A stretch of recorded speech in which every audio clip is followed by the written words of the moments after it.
For our mock session, we have Dania, a 21-year-old Black female junior majoring in nursing at the university. Recently, she found out she did not get into the nursing program and is feeling lost in what to do next regarding her life, academics, and career. She reached out to her academic advisor, distraught. The advisor suggested that she seeks out a career counselor. Dania scheduled an appointment at the Career Center. Dania will be meeting with Kaylin, a 30-year-old white female who is in her first year of career counseling.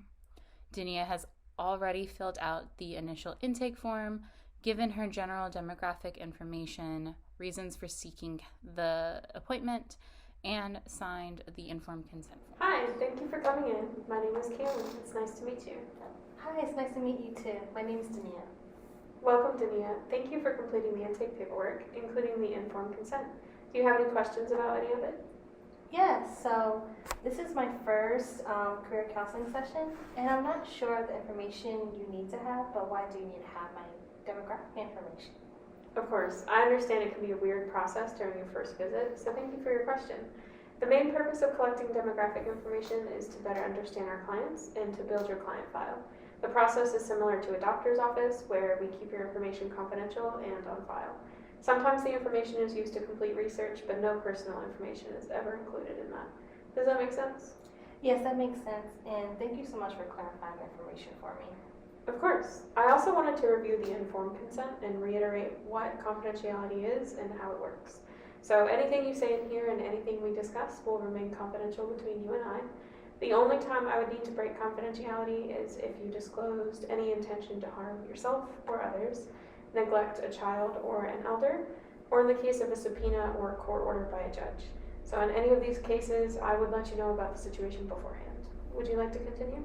Yes, I'll still like to continue. At this point, our counselor and client have reviewed the consent agreement and the specific exceptions to confidentiality.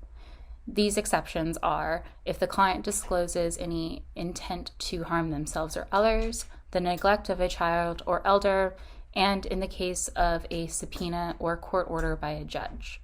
This is an important aspect of any assessment or session. So based on what you have shared with me so far, I recommend that you complete an assessment that evaluates your personality type.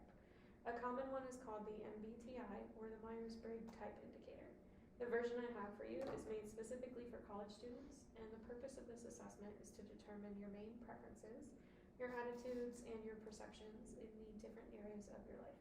It can be used to promote growth in self-awareness and relationships. Great, sounds like it'll help out a lot. Sounds good. Let's get started. The counselor went on to explain how the client's answers to these questions will highlight specific traits in her behaviors.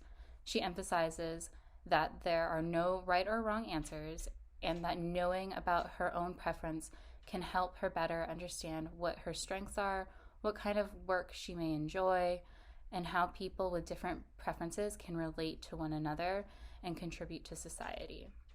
The client will indicate her choice answer by marking an X on the appropriate box with a pen. She is asked to not spend too much time thinking about any one question, and if she cannot decide, then to skip it and to come back later. After she has completed the assessment, the counselor will walk her through the process of scoring to see what her personality type is and how strong her preferences are towards the specific types. Once the scoring is complete, the counselor will go over her personality type. Now that we have scored the assessment together, we can see that your results show your type as ISTJ. What does that mean? That means you're a logistician. I am a logistician? What is a logistician? I can't believe you've never heard that before. Have you never taken this test? I mean, I've never heard of this assessment and was never even mentioned with my family or friends. Of course it was never mentioned with your people. I'm shocked you're a logistician. In this interaction, we can see how systematic and environmental factors may affect the results of this assessment. The counselor chose this assessment because it was something she was comfortable with and understood, but the client was confused by the terms used in the summary. This could be due to the differing educational privileges between counselor and client, and the counselor making assumptions that everyone knows what the Myers-Briggs is and what the 8 types are. The counselor also makes cultural assumptions and judgment based on our client's race. This is something our counselor will need to seek supervision on because it is not in line with our multicultural competencies. Our counselor is unaware of her own cultural biases, and it is important to consider a client's experience level as well as their cultural perspectives. Well, according to the manual, ISTJ personality types are quiet and serious. You earn success by thoroughness and dependability. You are practical, matter-of-fact, realistic, and responsible. You decide logically what should be done and work towards it steadily, regardless of distractions. You take pleasure in making everything orderly and organized, including your work, your home, and your life. You value tradition and loyalty. What are some of your initial reactions to these results? So I agree with the dependability, the steadiness, and the matter of fact of my personality, but I don't quite agree with the seriousness part. But I'm still confused. What does ITJ mean for me? That's a great question. The test results determine your preferences in 4 main areas of personality. So the first result of I stands for introversion. That means that you prefer to focus on the inner world of ideas and impressions. The opposite of introversion is extroversion, or when people tend to focus on the outer world of people and things. Does that make sense to you? Yes, that makes sense. Okay, good. So your second result is the S, or the sensing type. This means you tend to focus on the present and on concrete information gained from your senses. Your third result is the T, or the thinking type. This means you tend to base your decisions primarily on logic and on objective analysis of cause and effect.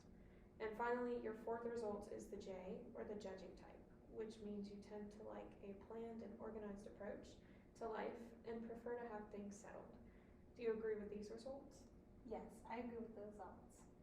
Good, I'm glad you agree with it. So since your results show that you are an ISTJ type, which is also known as the logistician, here's a list of careers that are often of interest to others with the same interests and preferences as you. Next week, during our second session, we will review the top 3 careers that interest you and discuss some goals that will help you continue to move forward with your career development. Sounds good, and thank you so much for helping me out. To wrap up the assessment, the counselor provided the client with extra reading materials on her personality type, as well as some homework to complete before the next session. The client was also provided with a list of careers that would fit her specific personality type. As helpful as the Myers-Briggs is with understanding interpersonal relationships, it may not have been the best assessment instrument to start with for a client. A values assessment, or one based on career choices, may have been more beneficial in helping the client figure out her next step and feel more confident moving forward.